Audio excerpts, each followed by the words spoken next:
लोनी में है। लोनी में रंजिता मनोज धामा जी हमारे साथ हैं। आज मैं नामांकन करना चाह नामांकन हो गया। सबसे पहले आपका अनुभव। कि आज हमने अपना नामांकन पत्र दाखिल किया है और बड़ा खुशी का माहौल था।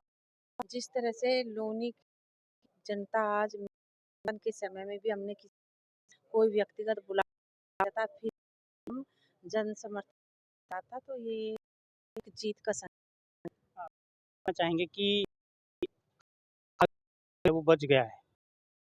कहीं ना कहीं चुनौतियों का दौर शुरू होता है और आपका प्रतिद्वंदी कौन है? चुनौतियां बताएं और प्रतिद्वंदी। देखिए, चुनौतियों का तो मैं कहूँगी बचपन से ही चुनौती का और मेरा साथ रहा है। लेकिन अगर व्यक्ति मजबूत होता है तो उसके सामने कोई चुनौती मायने नहीं रखती। और दूसरा आपने क्या सवाल पूछा था भैया दूसरा? दूसरा सवाल ये कि आने वाले समय में तैयारियां रहेंगी और प्रतिद्वंदी कौन है आपका? देख, किसी को यहाँ पर अपना प्रतिद्वंदी नहीं मानते। हाँ, प्रतिद्वंदी तब मानती अगर किसी ने अध्यक्ष पद पर रहते हुए जितने कार्य लोनी के अंदर 10 वर्षों में हमने कराए उतने करा दिए होते, तो शायद मैं किसी को अपना प्रतिद्वंदी मानती। लेकिन जिस तरह से हमने 10 वर्षों में नगर पालिका के अध्यक्ष पद पर रहते हुए रिकॉर्ड तोड़ विकास कार्य कराए हैं। आज तक लोनी में पिछले 50 वर्षों की बात करूँ तो किसी ने ऐसा विकास कार्य लोनी में नहीं कराया है, इसलिए मुझे अपने सामने कोई प्रतिद्वंदी नजर नहीं आता है। बात करें कि दूसरे खेमे की, जैसा कि आप भी देख रहे होंगे, न्यूज़ में आ रहा है कि टिकट को लेके बीजेपी में खींचातान चल रहा है और एक दूसरे के ऊपर आरोप प्रत्यारोप चल रहे हैं। आप के विचार क्या हैं इस बारे में?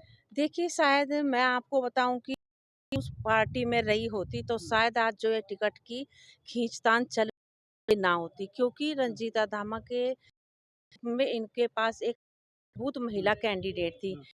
इन्होंने हमारा पक्ष नहीं सुना और मजबूरी में हमने उस पार्टी को छोड़ दिया। आज इनके पास कोई मजबूत प्रत्याशी हमारे सामने उतारने के लिए नहीं है। यही बड़ी वजह है कि अभी तक भी केवल नॉमिनेशन का केवल एक दिन बाकी है और अभी तक भारतीय जनता पार्टी अपना उम्मीदवार तक घोषित नहीं कर पाई है। सुना था कि गठबंधन टूट गया है, लेकिन अब जो खबरें आ रही हैं कि शाम तक या कल तक जो गठबंधन सपा से जो टिकट कैंडिडेट अपना पर्चा जो है भर आए हैं, वो वापस होने जा रहा है और एक बार दोबारा से सपा, आरएलडी और आसपा का गठबंधन लोनी में चुनाव लड़ेगा। आपको कैसा लगा? देखिए, जगह-जगह कई बार क्या होता है जब व्यक्ति मजबूत होता है तो उसको कहीं न कहीं लोग सोचते हैं कि हमारी टक्कर इन्हीं से है और उसे उसका पक्ष कमज़ोर करने के लिए तरह-तरह की भ्रांतियाँ फैलाई जाती हैं। जबकि अभी आपने देखा होगा कि खेकड़ा और बड़ौत में भी गठबंधन ने अपने प्रत्याशी घोषित कर दिए थे, लेकिन बाद में हमारे जो ये समाजवादी पार्टी के राष्ट्रीय अध्यक्ष हैं अखिलेश यादव जी, इसके निर्देश पर उनके निर्देश पर वहाँ से अपना कैंडिडेट वापस ले लिया गया और वहाँ पर उनकी ऑफिशियल साइट से यह घोषित किया गया कि यहाँ पर हमारी पार्टी का कोई भी व्यक्ति चुनाव नहीं लड़ेगा, वे लोक दल को समर्थन करेंगे। तो जहाँ-जहाँ भी इन पार्टियों का तीनों पार्टियों का गठबंधन हुआ है, संयुक्त रूप से एक ही प्रत्याशी चुनाव लड़ेगा और ये काम पार्टी के जो इन तीनों पार्टी के जो हमारे राष्ट्रीय अध्यक्ष हैं, वे आपसी समझ और आपसी समन्वय से इन पर विचार करेंगे।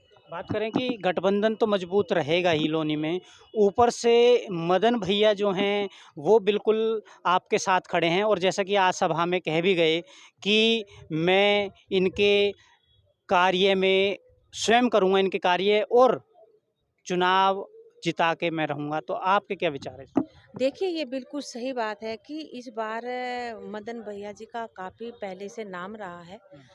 और आज राष्ट्रीय लोकदल पार्टी में मदन भैया जी तो पहले से थे, हमने भी उसमें अपनी घर वापसी की है, तो इस बार हमारी दुगनी मजबूती के साथ हम चुनाव लड़ेंगे, क्योंकि मदन भैया जी के प्रति जो लोगों का प्यार और जन समर्थन है वो भी हमें मिलेगा और जो लोग हमें व्यक्तिगत तौर पर हमें प्यार और जो जन समर्थन देते आए हैं तो वो भी मिलेगा। तो एक और एक मिलकर दो नहीं बल्कि 11 हो जाते हैं, तो अच्छा रहेगा चुनाव। कहीं न कहीं जैसे कि इस चुनाव में मदन भैया जी आपके साथ रहेंगे, तो उनकी भूमिका तो रहेगी रहेगी।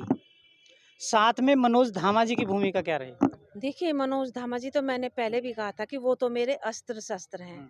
जब हम किसी भी रण में उतरते हैं और अगर हमारे पास अस्त्र ना हो तो वो रण जीत पाना असंभव होता है। लेकिन इस बार जिस तरह से मनोज दामा जी मेरे साथ हैं, तो हम इस चुनाव को बड़े ही मजबूती के साथ, दुगने उत्साह के साथ मैदान में हम उतरे हैं और मैं कहूँगी कि वोटों का जो मार्जिन होगा वो भी दुगना दोगुना होगा इस बार। बात करें कि लोनी की जनता आपको देख रही है, तो लोनी की जो मातृशक्ति है, जो महिलाएँ हैं, उनको कोई संदेश आपकी तरफ से? देखिए, मैं लोनी की मातृशक्ति को आपके चैनल के माध्यम से यही संदेश देना चाहती हूँ कि आप लोगों ने मेरा पहले भी कार्यकाल हम लोगों का देखा है। 10 वर्ष हमने नगर पालिका में पूरे समर्पित भाव से दिए हैं और जो विकास कार्य हमने करा है, अगर आप लोगों को लगता है कि हाँ, हमने सचमुच में विकास कार्य कराया है, तो वो हमारे लिए वोट करें और अगर उनको लगता है कि नहीं, हमने कोई विकास जी। कार्य नहीं किया है, केवल झूठ बोला है, हुँ, तो मैं कहूँगी जो प्रत्याशी उनको अच्छा लगे उसको वोट दें। जी, आपका बहुत-बहुत धन्यवाद। जय हिंद, जय भारत।